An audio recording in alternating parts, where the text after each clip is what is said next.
Bonjour Nicolas, bienvenue sur Crypto House. Bonjour Daniel. Donc tu es le CEO et cofondateur de Sorare. Alors tu vas nous présenter bien sûr Sorare, mais en deux mots pour l'introduction. Donc c'est un jeu de cartes de football sur la blockchain. Et puis c'est une société qui a pas mal fait parler d'elle parce que bon, moi je vous ai connu sur la presse internationale.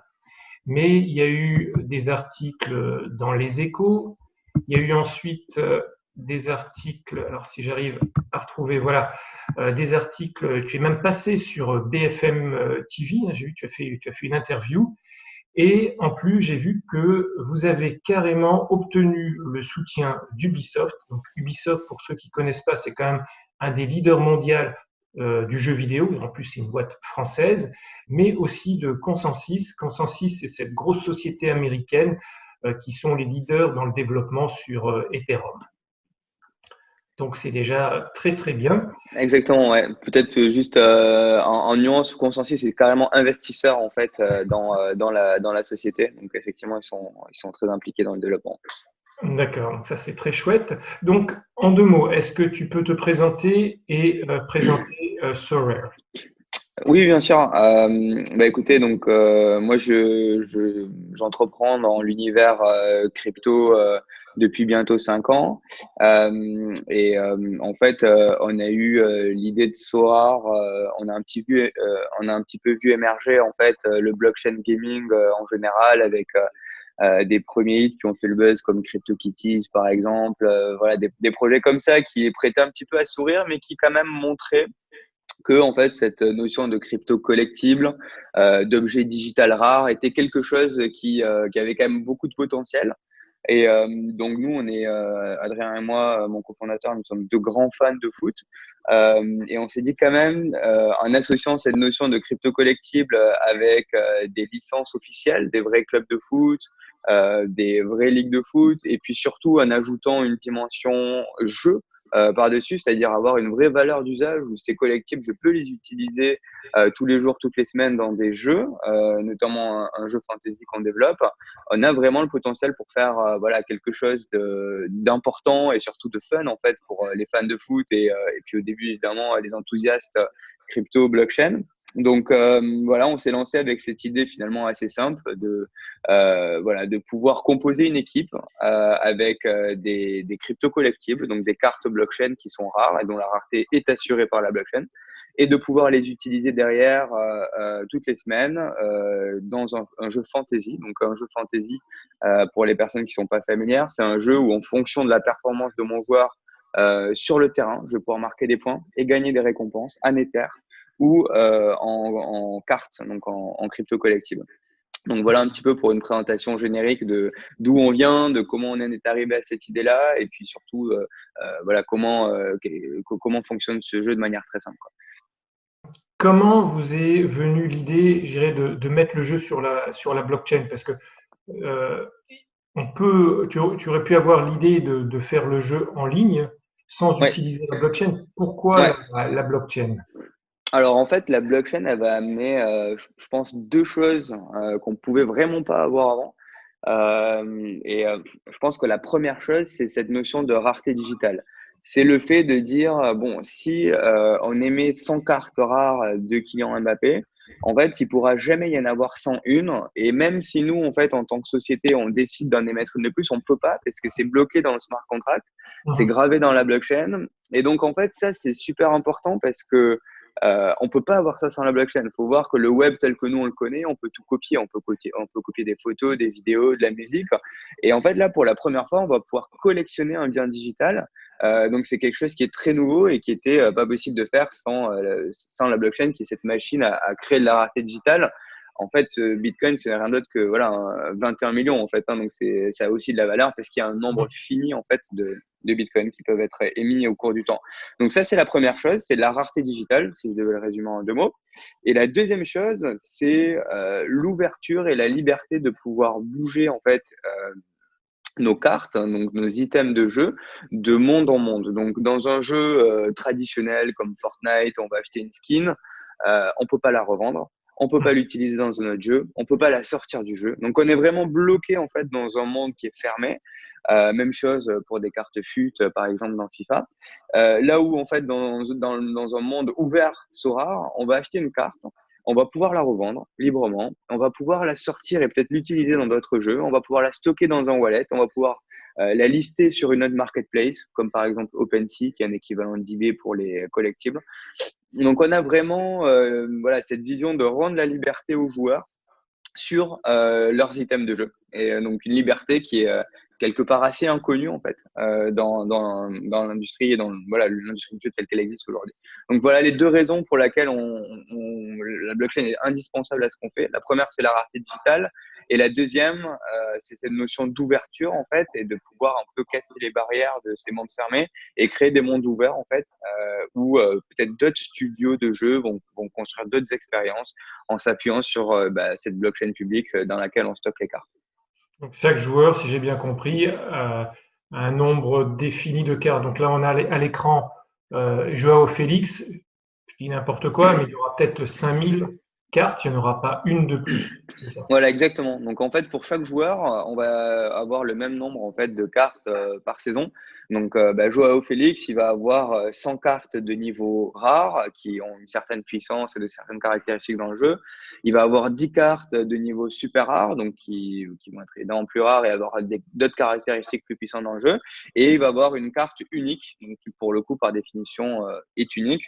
Et donc ces cartes ont également des designs qui sont différents. Donc les cartes noires qui sont là sont des cartes uniques.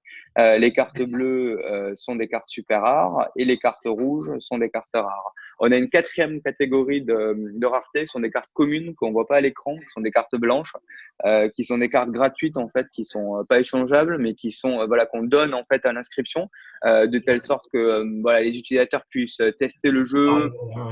Voilà, sans forcément avoir à dépenser de l'argent dès le début. Donc c'est un petit peu les quatre niveaux de rareté de cartes. D'accord. Si on parle maintenant des dessous du jeu, à chaque fois qu'il y a un achat d'une carte, il va y avoir un smart contract. À chaque fois qu'il y a une vente, il va y avoir un smart contract. S'il y a un match aussi, est-ce qu'il y a un smart contract? Comment ça se passe un peu? Ouais, effectivement, c'est une question super intéressante parce qu'en fait, au moment où on a conçu le jeu et le produit, on s'est dit, bon, on va peut-être pas tout mettre sur la blockchain. Il y a des choses qui sont intéressantes à mettre sur la blockchain et à décentraliser et d'autres qui le sont moins. En l'occurrence, vous mentionnez la partie jeu et la partie collectible.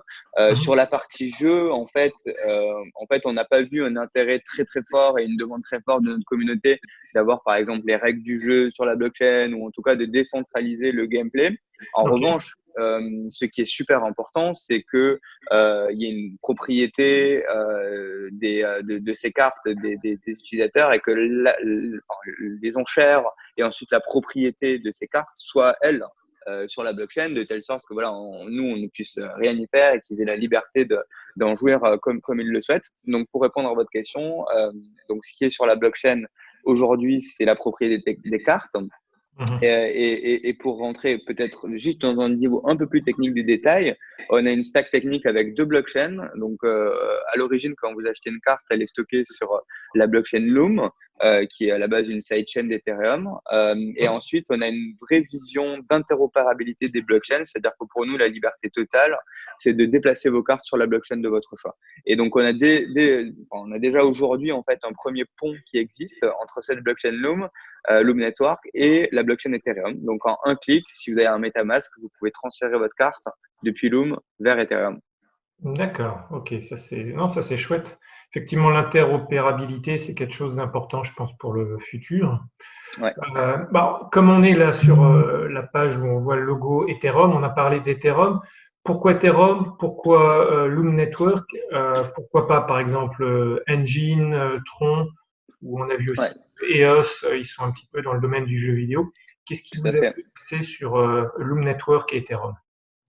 Alors en fait, bon, la première chose, donc à l'époque où on a lancé la bêta privée en avril de l'année dernière, on se posait un petit peu les questions entre effectivement EOS notamment, qui était en train de se lancer, c'était vraiment les tout débuts, et Loom Network. En fait, ce qui nous a séduit sur Loom, c'est vraiment la scalabilité, quoi. C'est la capacité d'encaisser en fait plusieurs milliers de transactions par seconde. Nous, on a vocation à faire un jeu qui est joué par des millions de personnes, enfin, et des cartes qui sont voilà, désirées par des millions de personnes. Donc, on avait vraiment ce besoin d'être très très scalable en fait, et d'avoir aussi une expérience où on n'a pas à gérer avec le gaz. Donc, je sais pas si pour les personnes familières de CryptoKitties ou tous les premiers jeux, voilà, c'était à chaque fois qu'on devait faire une action, il fallait payer du gaz, etc. Ouais, c'est Et donc, compliqué, hein. c'était assez compliqué. Donc, voilà, le modèle de consensus de Loom permet de faire en fait ça de manière beaucoup plus scalable, beaucoup plus rapide en fait. Et donc, c'est ce qui nous a beaucoup séduit chez Loom, avec évidemment la qualité de l'équipe, la qualité de la technologie, voilà. Et puis déjà l'attraction qu'ils avaient en termes de super jeux qui étaient développés sur Loom. Après, pour Ethereum, alors il n'y a pas encore de solution de scalabilité parfaite pour Ethereum. Donc pour nous, on a ce pont vers Ethereum parce que ça intéresse nos utilisateurs d'aller stocker des cartes vers une blockchain où il y a plus de puissance de calcul, donc qui est plus sécurisé. Ouais. Et puis surtout, en fait, en fait, Ethereum, c'est quand même la blockchain, enfin la plateforme de smart contract qui a aujourd'hui le plus de traction, bien devant toutes les autres, qu'elles soient EOS, Tron ou d'autres. Donc, si on veut vraiment tirer profit des effets de réseau d'une blockchain aujourd'hui, Ethereum, pour nous, c'est la plateforme de choix parce que c'est, par exemple, OpenSea, qui est une plateforme où on peut aller s'échanger en fait des collectibles, fonctionne sur Ethereum. Et donc, on a comme ça tout un tas d'applications en fait qui vont être natives avec Ethereum et où notre communauté va pouvoir en fait tirer profit des effets de réseau d'Ethereum. Donc, c'est le choix qu'on a fait. Mais encore une fois, voilà, notre vision, c'est vraiment d'embarquer de plus en plus de blockchain. Donc, on a une roadmap sur ce sujet-là. Et voilà, on a vocation à être complètement agnostique aux blockchain. Et la liberté ultime, encore une fois, c'est de pouvoir bouger ses cartes de blockchain en blockchain. D'accord. Mais donc pour les utilisateurs, bien sûr, eux, ils payent en euros leur carte, et puis ensuite, c'est de manière transparente pour l'utilisateur, transformé en token et gravé sur la blockchain. Exactement. Donc, en fait, comment ça se passe aujourd'hui? Donc, nous, on offre le choix en fait aux utilisateurs de payer soit en Ok, Ether, donc il y a le choix. Oui. soit en carte bleue. Donc, si vous faites une enchère sur l'une de nos cartes, vous avez ce choix-là. Et si vous payez en carte bleue, ensuite nous, voilà, on va faire une enchère en Ether en fait sur la blockchain Loom. Et puis, vous allez posséder une carte qui est un token effectivement. Donc voilà. Mais tout ça en fait pour un utilisateur non averti se passe de manière transparente. En fait, on a vraiment cherché à abstraire toute la complexité de la blockchain pour toucher vraiment le public le plus large. Mhm. Ok, non, ça c'est bien. On a un petit peu évoqué juste à l'instant là le futur. Est-ce que tu peux nous dire un petit peu plus de ce qui va se passer en 2020? Qu'est-ce qu'on peut attendre de Sorare? Oui, alors on a beaucoup de choses qu'on va développer dans les semaines et dans les mois à venir. Voilà, on voit des joueurs de foot à l'écran, donc je vais commencer peut-être par l'aspect contenu en fait dans le jeu, et puis les clubs et les ligues qu'on va embarquer. Donc, comme je disais aujourd'hui, on a des accords avec plus de 50 clubs, donc Super. on va plus que doubler en fait dans les mois à venir ce nombre. Donc, on va annoncer de plus gros clubs, de plus grosses ligues. Donc, on va avoir vraiment un très fort enrichissement du contenu sur la plateforme. Donc, on est super enthousiaste à cette idée-là parce que voilà, c'est un jeu de fantasy. Donc, avec tout ce contenu qui va arriver, ça va devenir de plus en plus excitant en fait de participer toutes les semaines. Ça, c'est la première chose. Après, d'un point de vue produit, voilà, ce qui va vraiment changer là dans les semaines à venir, dès le mois de mars, c'est plus d'interactivité, c'est-à-dire pouvoir suivre en temps réel en fait les performances de ces joueurs, et donc être notifié d'une passe décisive, d'un but, donc aller vraiment vers beaucoup plus d'interactivité entre le monde réel et le jeu. On va également additionner enfin, ajouter une dimension sociale, pardon, au produit, donc de pouvoir jouer avec des amis, de pouvoir suivre des amis sur la plateforme, qui nous est très demandé, et puis aller vers une application mobile aujourd'hui. Donc le jeu est mobile friendly, donc fonctionne relativement bien sur mobile, mais voilà, une application pour soutenir en fait cet aspect social et cette interactivité que j'évoquais. Donc voilà les principaux chantiers en fait d'un point de vue produit. Je pense qu'on a fait déjà là un bon tour d'horizon, hein, pour en tout cas une première vidéo. Peut-être juste avant de terminer, une question très rapide sur le marché. Euh, En ce moment, là, depuis le début de l'année, le marché remonte. Euh, Comment tu vois Ethereum? Comment tu vois le Bitcoin dans les prochains mois? Ah, c'est la question, la question la plus difficile. Non, non, je dirais que, en fait, moi, ce que je pense là depuis le début du bear market, en fait, c'est que on voit que, en fait, en termes d'usage, en termes d'applications qui sont construites, en termes d'avancement des projets, en termes d'investissements qui sont faits par des fonds sur des sociétés crypto, etc., on voit une croissance qui est vraiment voilà, palpable toutes les semaines et tous les mois et qui est pas matérialisée en fait par les cours. Euh, du coup, bon, pour nous en tant qu'entrepreneurs, en tant que voilà que startup, c'est entre guillemets c'est pas mal parce qu'on construit sans un petit peu toutes des fois les excès en fait qu'on a pu avoir pendant une certaine période en 2017. Mais moi, ça me rend très optimiste parce qu'au bout d'un moment, je pense que tous ces progrès en fait qui sont réalisés à tous les niveaux vont bien à un moment donné se matérialiser. Je ne sais pas quand et je ne sais pas à quel niveau, mais je partage un grand optimisme. D'accord. Mais on est au moins deux à partager cet optimisme. Et effectivement, je Ouais, pense qu'avec toutes ces sociétés qui utilisent la blockchain, qui consomment en fin de compte des tokens, ouais, qui stockent des tokens parfois pour développer les jeux, je pense qu'effectivement, à terme, on devrait le voir dans le niveau de prix, quoi.